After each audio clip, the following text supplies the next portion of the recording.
Hello, on se retrouve pour un nouvel épisode et aujourd'hui on va parler astuces, techniques d'ancrage, comment parler en public. Mon invité du jour est Faiza.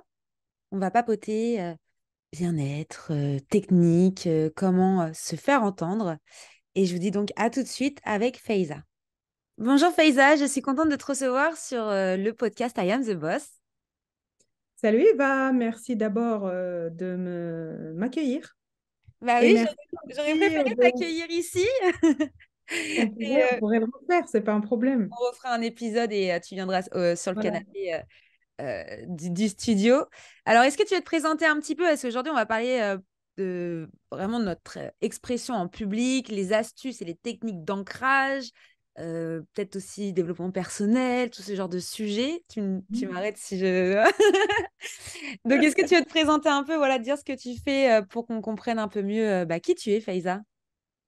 Je suis une fifi, si on peut dire ça comme ça, ou une petite dame euh, qui s'est lancée à son compte depuis 4 ans maintenant. Je suis organisme de formation.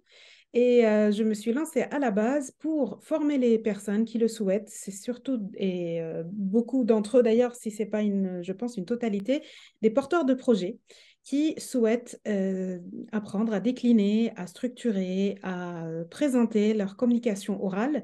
Et ça s'est décliné, si tu veux, à chaque fois jusqu'à à ce qu'il arrive en fait à présenter leur capsule vidéo d'1 minute.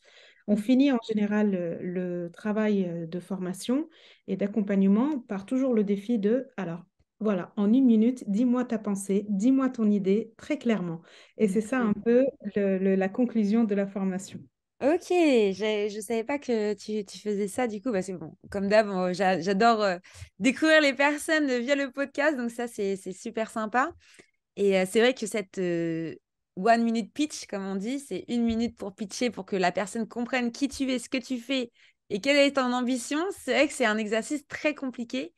Et Alors, il est complexe, mais on ne fait pas que ça. Il y a deux sortes de capsules vidéo d'1 minute. Ce que ok, je propose toujours à mes clients pour finir l'accompagnement, c'est, alors, au choix, choisir de se présenter en 1 minute.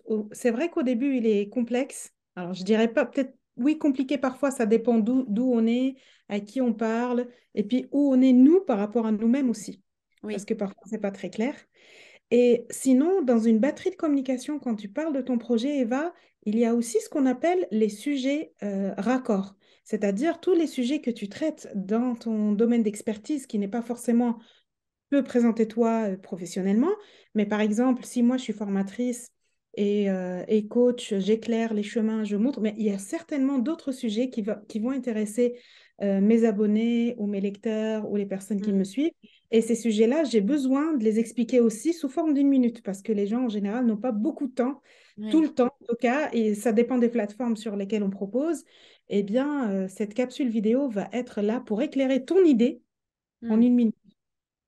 Ouais, c'est vrai que c'est un exercice pas simple et je pense d'ailleurs pour toutes les spots de publicité, tu vois, par exemple pour faire de la publicité sur Meta, Instagram, Facebook, LinkedIn, peu importe. Je me suis prêtée au jeu là récemment justement pour faire des mini-vidéos ou expliquer tout ce qu'on fait à l'agence et c'est vrai que c'est super compliqué d'expliquer son offre en moins d'1 minute, d'être clair. Et Mm. quand on choisit justement de s'adresser à tout le monde, c'est encore plus compliqué parce qu'il faut avoir un vocabulaire qui va pas être trop technique, mais en même temps, vu que tu te positionnes comme expert, il faut quand même que on comprenne que tu sais faire ce que tu proposes. Donc c'est vrai que parfois le wording, comme on dit dans le jargon des start-upers, le wording c'est quelque chose de complexe à quel mot on va utiliser pour expliquer sa pensée. Et puis après, c'est comment parler en public. Ça, c'est encore un autre Un autre sujet. sujet, Mm. ouais. Tout un domaine qui me passionne moi personnellement et puis qui devient de plus en plus simple quand on baigne dedans. Parce que finalement, c'est pas un secret en fait en soi, c'est juste que c'est un domaine qu'on n'a pas appris à l'école, on n'a pas appris au Ouais. collège, on n'a pas appris à l'université et on n'a Mm. pas non plus appris en famille, surtout pas en famille. Mm. 75% des parleurs Eva disent qu'ils stressent ou qu'ils vivent un niveau de stress assez élevé. 75% des gens interrogés dans l'étude disent vivre ce fameux moment de stress. C'est-à-dire quand on a peur de parler en public ou quand on appréhende cet exercice-là, c'est tout simplement, moi je dis à mes clients, félicitations, vous êtes humain, vous faites partie Vous de avez ces des gens. émotions. Voilà, exactement, exactement. Ouais. Après, c'est vrai que le contrôle des émotions, c'est encore une autre étape. Parler, voilà, expliquer son projet face à une caméra, c'est un exercice. Expliquer son projet face à une personne, c'est un autre. Face à 20, face à 50, face à 100, face à 500, face à 1000. Et en fait, c'est cet échelon de oratoire finalement, parce que c'est ta façon dont tu vas t'exprimer. C'est beaucoup lié au stress et souvent des personnes qui font du théâtre, ils ont des super bons conseils parce que tu vois, quand tu te retrouves avec tout ce stress, toute cette boule au ventre et tu dois parler en public et t'es là, limite, tu vas faire une crise de Titanic. C'est super, Exactement. ouais, faut le vivre pour le comprendre, cette boule, parce que c'est vraiment une boule de. C'est pas une boule de stress, c'est encore plus profond que ça, tu vois. C'est une douleur. C'est une douleur de ce stress-là. Certain. Ouais, ouais, pour ça. Mais tu l'exprimes très bien, c'est que tu te connais pas mal. Il Mm. y en a qui voient ça comme une boule, d'autres qui voient ça comme comme une flèche, d'autres qui voient ça comme un fil, tu sais, parfois comme un fil qui tiraille d'un Ouais. côté à un autre. Il y en a qui le sentent dans le dos et d'autres qui le sentent sur les épaules. Enfin, on peut faire une analyse corporelle pour comprendre exactement où est-ce que ça se situe et en quoi c'est en rapport avec quoi. Parce que les personnes vont être différentes l'une à l'autre. Il y en a, par exemple, qui vont plus appréhender l'écran, la caméra, le visio, Mm. plus que le face-à-face, tu vois. Ouais. Par exemple, moi, je fais partie des gens qui n'aiment pas forcément ou ne trouvent pas de plaisir à parler face écran toute seule. C'est Mm. quelque chose que j'ai expérimenté, que j'ai compris. C'est pour ça que j'aime pas trop faire les lives toute seule. Par contre, tu vois, quand je discute avec quelqu'un ou que je donne une conférence, et plus tu as du nombre, plus tu as du monde en vérité qui t'écoute, en vérité, c'est une question de chiffres. Mm. Certains disent, ah bah, je vais parler face à 500 personnes. C'est juste parce que ce chiffre-là, tu n'as pas encore essayé. Tu l'as pas encore embrassé, tu ne sais pas à quoi ça ressemble. Mais en vérité, avec les techniques et les outils qu'on peut mettre en place, et Mm. il y en a des centaines et des milliers Oui. d'exercices et des choses. En fait, plus tu as, du public, plus le public va te rendre une énergie, va te Mm. permettre de donner encore mieux et plus joli. Mm. Oui, En c'est vrai que vérité, c'est le beau de le public, voir comme ouais, ça. Mm. ouais, tout à fait, tout à fait. C'est vrai que ça dépend des personnes et ça dépend aussi des instants parce que je vois, moi personnellement, par contre, ça va être en physique. Je me retrouve devant 200, 300 personnes pour expliquer mon projet. Au début, j'arrive, tout pompé up, tout va bien. Et c'est toujours en plein milieu que là, il y a tout mon corps qui se fige. Et en Ouais. fait, c'est peut-être aussi le fait de réaliser que je suis là et qui fait que ça va pas. Par contre, des spots de télévision, ça peut être du direct, s'il peut avoir 1 million de téléspectateurs qui me regardent, bah en fait, je m'en fiche parce qu'ils sont pas là. Donc, j'ai pas cette. Ouais, Et ouais. si tu essayes de pas y penser, c'est bon, tu focuses sur la personne qui est en face de toi et tu as une conversation normale avec juste une personne, en fait. Même s'il y a Tu des. sais, Mm. est-ce que tu sais pourquoi? Est-ce que tu sais d'où ça vient? Euh, je pense que moi, déjà, je ressens beaucoup les énergies. Je ressens beaucoup les gens, les humains. J'arrive à ressentir les gens. Et en fait, le fait de peut-être de croiser des regards ou tu vois, tu focuses et je sais pas, c'est un truc, c'est un exercice, hein, faut continuer de le faire. Oui, Après, t'as tout à pas fait. une Tout occasion à tous les jours de parler devant 500 personnes, mais à force de le faire, bah, t'es plus à l'aise. Mais il Bah, y a j'ai toujours envie de ce te truc. dire félicitations, t'es humaine, Eva. Ouais, bah ouais. Et de te Wouh. dire aussi, en fait, ça revient il y a très, très, très, très, très, très, très longtemps. Le fait de parler en public renvoie à la bête ou à la personne qui est évadée de son troupeau, qui face en fait, qui fait face au danger, qui se met nu face aux gens. Parce qu'en vérité, c'est un exercice qui, en vérité, hein, Mm, ça te met nu face à tes peurs, ça te met toute seule face au jugement des autres. mm. Et ça veut dire que tu dois, dans ton mental, déjà gérer ton contenu, ta mission, C'est ça. tes valeurs et ta Le personne. pitch Mais aussi, en ouais. plus, il faut calculer bah, ce que l'autre pense et comment il m'a jugé. Et c'est un exercice hyper usant. Mm. Mais encore une fois, mais on va en parler, je pense, Oui, bah oui, là, bah. tout de suite, à mettre des techniques en place, à les essayer, à en user. Parfois, il arrive que tu essayes une technique, voilà, qu'elle soit pas enfin, la technique à mettre en place à ce moment-là face à ce Mm. public-là.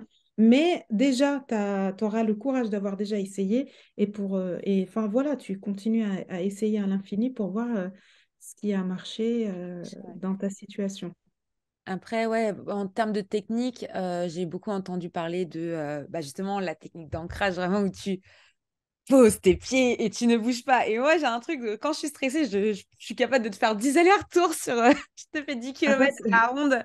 Alors que non, en fait, c'est pas du tout la bonne technique. Il faut vraiment s'ancrer ou tu t'ancres avec quelque chose dans ta main. Enfin, un truc qui fait que tu bouges pas et tu t'arrives à souffler aussi.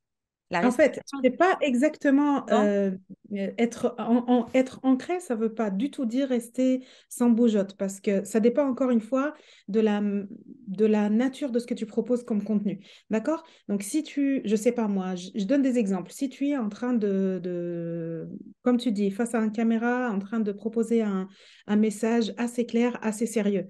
Oui, l'ancrage dans ce moment-là, là, tu vas ancrer un arbre qui est sûr parce qu'il a des racines bien forte, bien dans le sol, parce que sinon, si les racines bougent, forcément que tout le reste va sauter. Par contre, quand tu es, par exemple, face à un public où tu donnes une conférence, et que là, l'objectif, dans ce cas-là, c'est peut-être divertir, peut-être donner envie de rigoler, peut-être, j'en sais rien. Et bien sûr que les objectifs se définissent avant la prise de parole en public, parce que si l'objectif n'est pas clair, bien sûr que l'orateur va se perdre entre ses idées, entre le regard de son public. Ouais, c'est clair.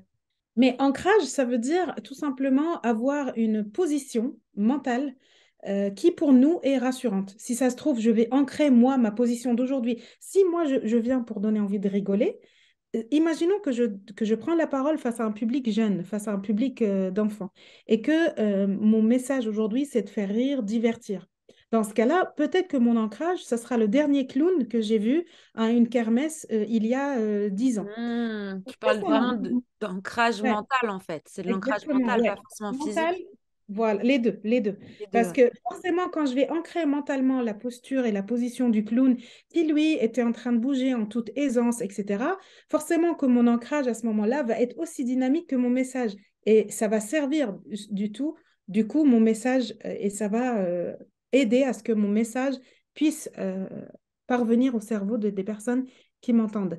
Encore une fois, si c'est plus, par exemple, une conférence avec un contenu plus soutenu, avec des informations plus claires, Hmm. avec un partage de quelque chose qui nécessite du sérieux, de la concentration, bah, je vais plutôt peut-être ancrer le dernier conférencier que j'ai écouté, qui m'a beaucoup inspiré Oui. et qui m'a permis de comprendre. Et dans ce cas-là, l'ancrage, il est peut-être moitié dynamique, moitié sérieux, dans le sens où bah, quand je suis en train d'appuyer sur un message bien clair, je vais tranquilliser, entre parenthèses, mes pieds et mes jambes parce que la sûreté dans la posture professionnelle signifie une posture bien enracinée.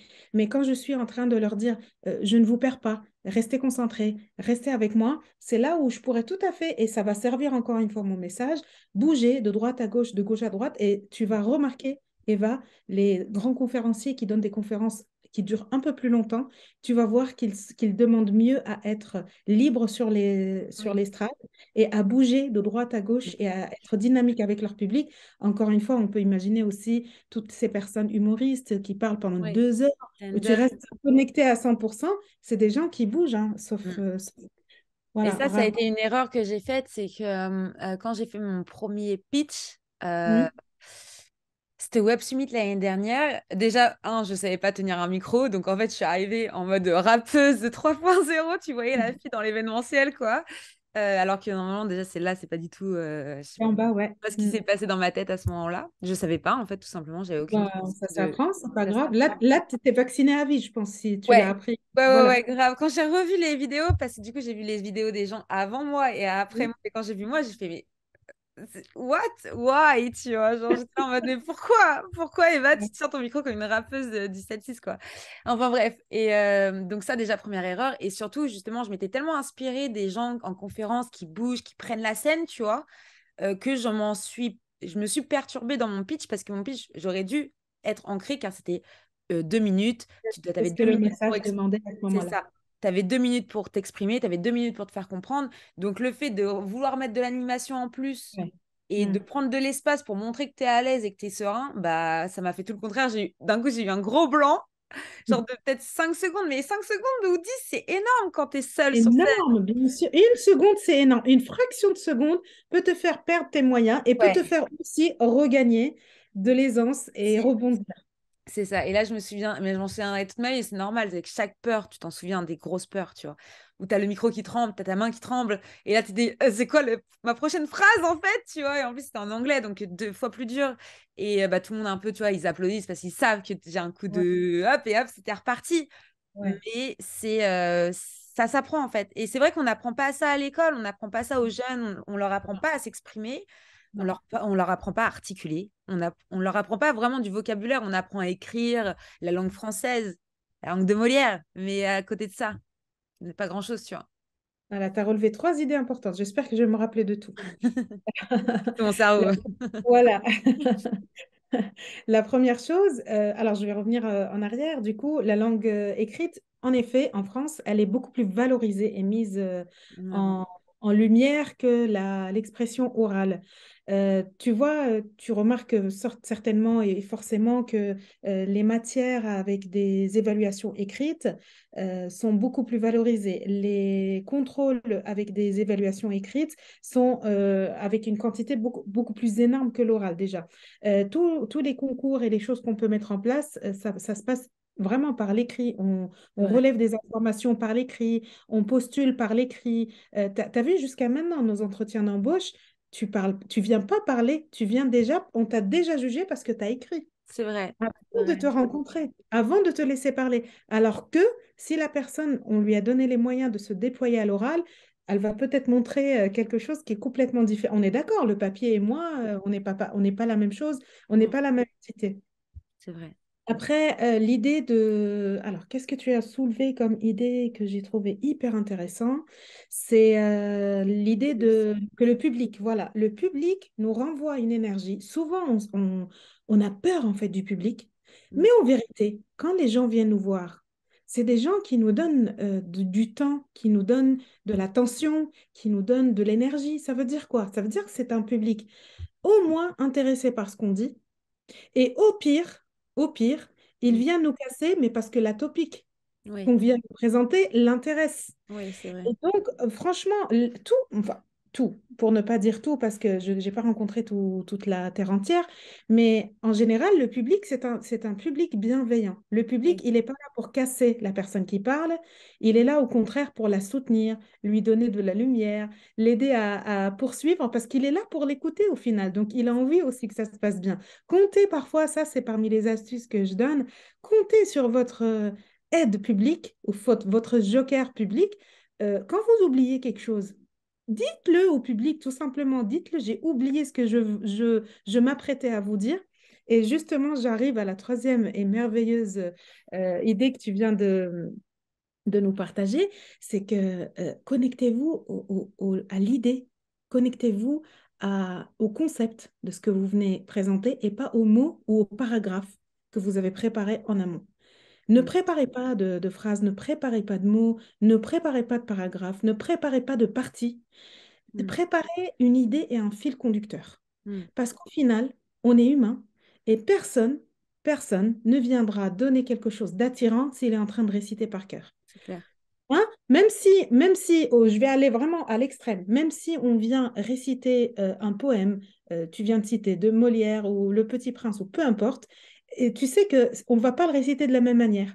Et Mm, donc, ils vont être à l'écoute de notre intonation, de notre posture physique, de notre regard pendant le même texte. Si tu ramènes 10 personnes qui récitent le même texte, c'est pas le texte qui impacte en vérité, mais mm. c'est la manière dont je suis en train de De le... l'ancrer et le proposer.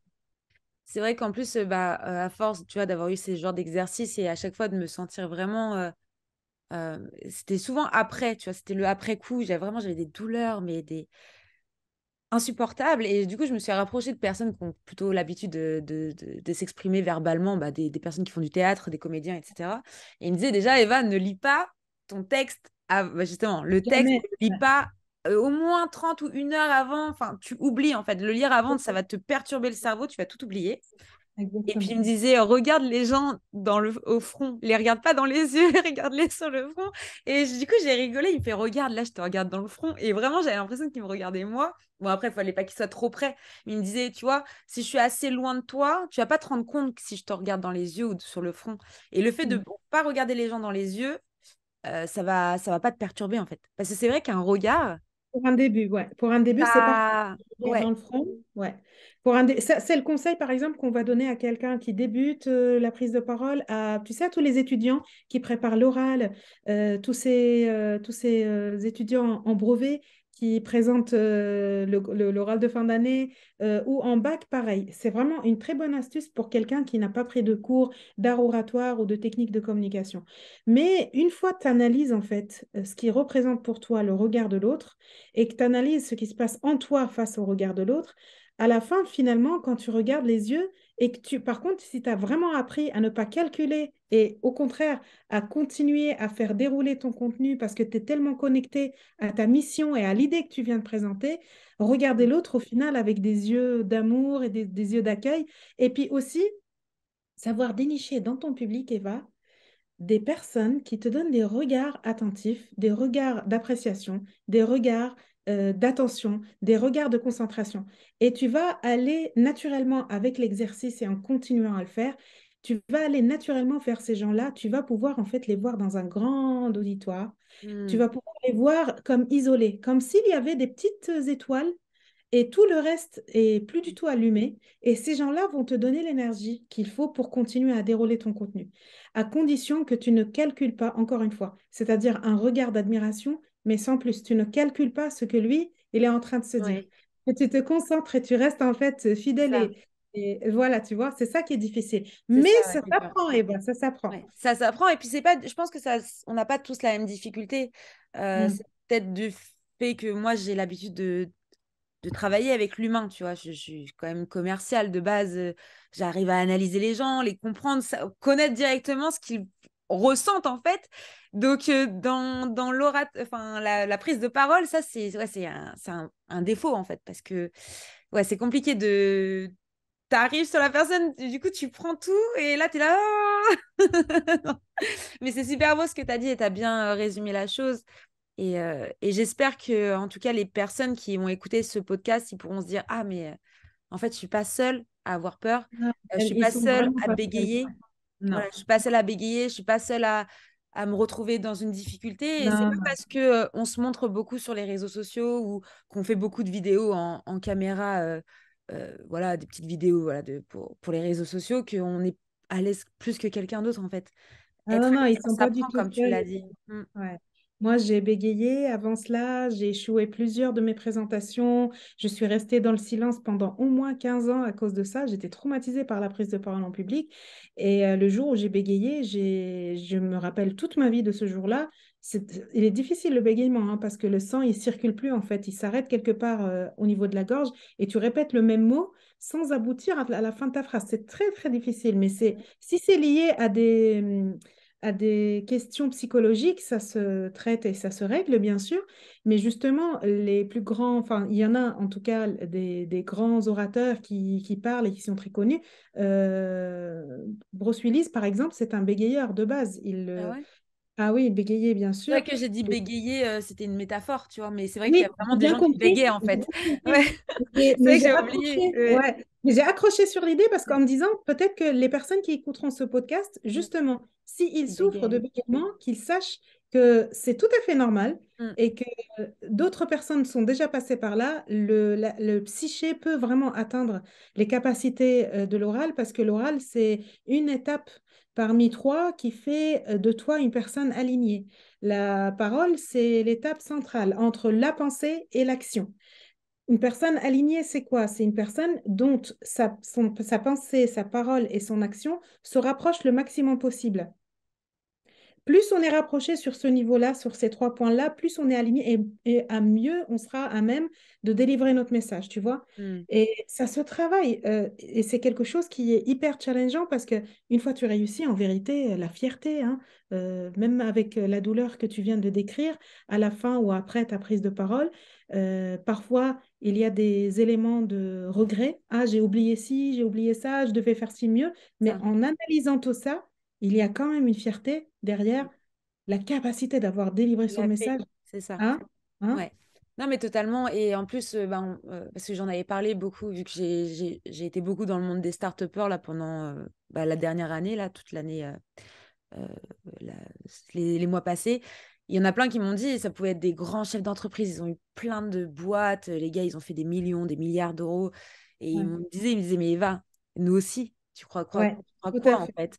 Et quand il Exactement. m'a dit ça, je me suis dit, ah, mais en fait, c'est pas. Et il m'a dit, tu verras, ça partira avec l'âge, avec le temps. Et quand il Non. m'a dit ça, c'est, je pense à un précisément qui était l'ancien PDG de Sarenza, tu vois, donc quand même un homme Ouais, qui a de la prestance.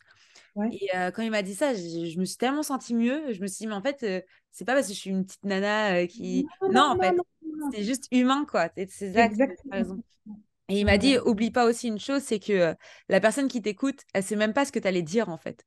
Donc, tu te trompes, Et tu dis puis, elle autre sait, chose. exactement, elle sait pas si tu as oublié, elle sait pas si c'était le mot Ah, opportun. Elle sait juste, par contre, elle peut savoir si tu es sûr de toi ou pas. ouais, Elle peut aussi savoir si tu es, si t'es, aligné avec ce que tu dis ou pas, parce mm, que ça se sent.